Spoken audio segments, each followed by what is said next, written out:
gün mən sizlərə bir çox tələbələrin çətinlik çəkdiyi print məsələlərini hazırladığım məsələlər üzərində izah edəcəm sizə. Gəlin əvvəlcə ümumiyyətlə print məsələlərimizdə hansı tip şərtlər qarşımıza çıxa bilər, onları öyrənək sizlərlə. Birinci, baxın burada da qeyd etdiyim kimi neçə çap vərəqi və yaxud A4 vərəqi lazımdır bizdən soruşula bilər. İkinci, hər hansı bir ikinci səhifənin nömrəsini soruşa bilər. Üçüncü isə hər hansı bir ikinci vərəqdə olan çap ediləcək səhifənin nömrəsini soruşa bilər. İndi gəlin baxaq birinci məsələmizə. 14 səhifəlik sənəd çapa verilmişdir. Bizə neçə çap vərəqi və yaxud neçə A4 vərəqi lazımdır kimi şərtimiz ola bilər. Bu şərtimizdə nə edirik? Bu şərtimizdə biz məsələmizi 4 mərhələ ilə həll edirik. Birinci mərhələmizdə all page nə deməkdir? All page bütün səhifələrin çapı deməkdir. All page əmrinin əvəzinə başqa tip əmrlərimiz də verilə bilər. Məsəl üçün, demək ola bilər burada custom print, yəni cari müəyyən bir hissənin çapı. İkinci ola bilər bizdə selection. Selection əmri ümumiyyətlə nə vaxt aktiv olur? O zaman aktiv olur ki, biz mətnimizdə müəyyən bir hissəni seçib çapa verən zaman. Üçüncü isə current page, yəni cari səhifəmizin çapı. Cari səhifə deyəndə biz kursorumuzun durduğu səhifəni nəzərdə tuturuq, yəni bir səhifəmiz. İndi baxaq aşağı hissədə odd page və yaxud even page verilə bilər. Odd page tək səhifələrin çapı deməkdir. Even page isə cüt səhifələrin çapı deməkdir.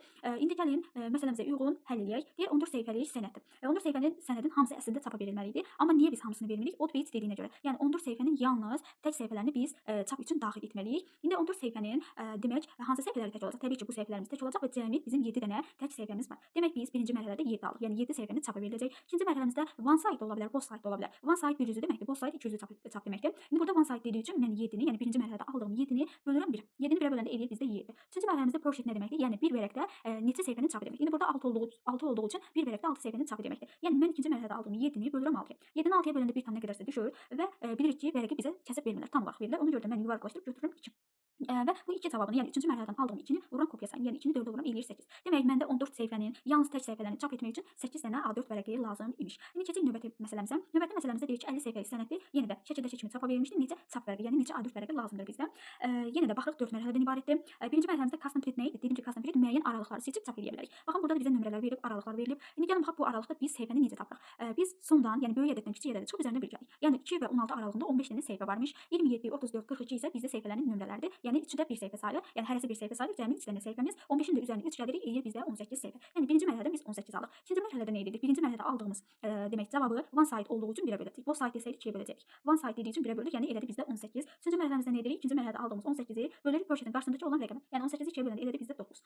Bəs dördüncü mərhələdə, sonuncu mərhələmizdə nə edirik? Üçüncü mərhələdən aldığımız 9-u vururuq kopya sayımıza, yəni 10-a. 9-u da 10-a vuranda neçə eləyir? 90 eləyir. Demək bizdə 50 səhifəlik sənədin yalnız bu aralıqlarını çap etmək üçün və bir üzlü çap etmək üçün bizə 90 dənə A4 vərəqi lazım imiş. Bu da belə. Sonra keçdik buradan üçüncüyə. Üçüncüdə sənəd şəkildəki kimi çapa verilmişdir. Şəkil 1-dəki kimi gəlin baxaq. Şəkil 1-də ümumiyyətlə neçə çap vərəqi lazımdır? Neçə çap vərəqi lazım olduğu üçün demək biz nə etməliyik? Ümumiyyətlə baxın, mən sizə dedim ki, neçə çap vərəqi olan zaman 4 mərhələdən istifadə edirik. Sadəcə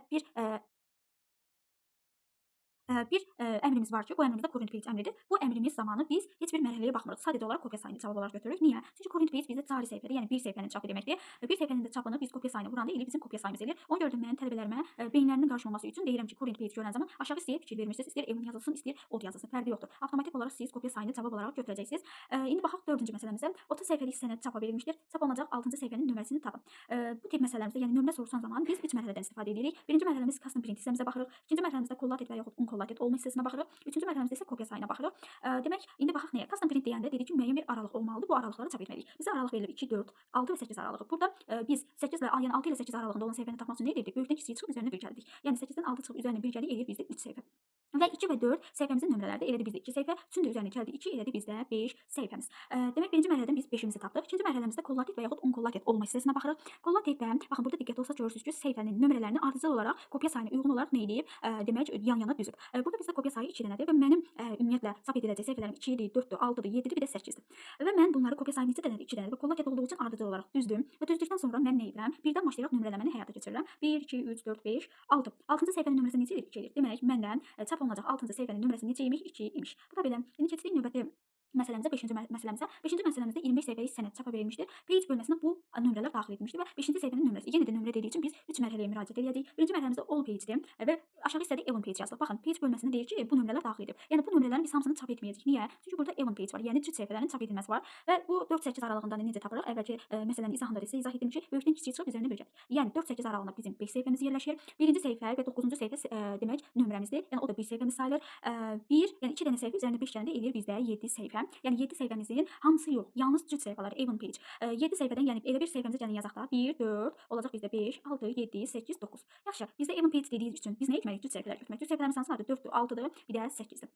Bu da belə və burada demək Uncollated. Uncollated dediyi üçün baxın bir səhifədən kopya sayı qədər yanaşı yəni çap edib, sonra ikinci səhifənin kopya sayı qədər çap edib, üçüncü səhifə və belə-belə gedib. İndi burada bizdə 3 dənə səhifəmiz var. Yəni 4-dür, 6-dır, bir də 8-ci səhifəmizdir. Bunun nə idi? Kopya sayımız da bizdə 2-dir. Baxın birinci 4-ü 2 dənə, yəni kopya sayımız 2 dənə olduğu üçün 2 dənə olaraq yanaşı yazdım. Sonra 6-cı səhifəmiz, sonra 8-ci səhifəmiz. Sonra nə edirik? Sonra biz səhifəmizi birdən başlayaraq nömrələyirik. Birdən başlayaraq nömrələdikdən sonra bizdə nə deyir? Deyir 5-ci səhifənin. 5-ci səhifənin nömrəsi necədir? 8 imiş. Yəni bizim cavabımız 8 imiş. Sonra keçirik 6-cı məsələmizə və sonuncu məsələmizə. Bu tipdə vacib məsələlərimizdəndir.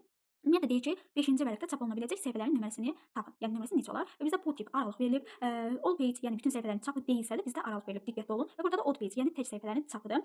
Və bizə verilən bu aralıqdan tək səhifələri gəlin tapaq. Tək səhifələrimiz baxın bunlardır. Burada səhifənin uncollated yox, daha doğrusu collated yox, uncollated olmalı idi. Səhifəni düşüb. Burada o zaman 1 1 2 2 3 3 olmalı idi. İndi gəlin baxaq nəyə? Biz də tapdıq bu aralığı, düz deyil. Tapandan sonra uncollated olduğu üçün mən bir səhifədən kopya sayı qədər, yəni 3 qədər yanaşı yazmalıyam. Ardıcıl olaraq yazmalıyam. Baxın yazdım hamısını. İndi birinci səhifədə gəlin nə edir? Bizdə deyir ki, 5-ci vərəqdə. Baxın, ümumiyyətlə bilməlisiniz ki, vərəq sözü keçən zaman şərtlərimizdə baxırsınız bu hissəyə, yəni indi işarə etdiyim hissəyə, baxın bu hissəyə baxırsınız. Bu nə deməkdir? Bu bir vərəqdə neçə səhifənin çapı deməkdir. Yəni bir vərəqimizdə 2 səhifəmiz nə idi? Çap edilməlidir. İndi gəlin baxaq. Birinci səhifəmizdə 1 1 çap ediləcək. Yəni nömrələrini yazsaq 1 2 olacaq. İndi nömrələrini yazacağıq. İkinci səhifədə olacaq 3 4, üçüncü səhifəmizdə olacaq 5 6, dördüncü səhifəmizdə olacaq 7 8, beşinci səhifəmizdə olacaq 8, daha doğrusu 9 10. Və bizdə də 5-ci vərəqdə olan çap ediləcək səhifələrin nömrələrini istəmirik, fərqli istəyir. Ona görə də biz nə edirik? 9 və 10-u cavab olaraq götürürük.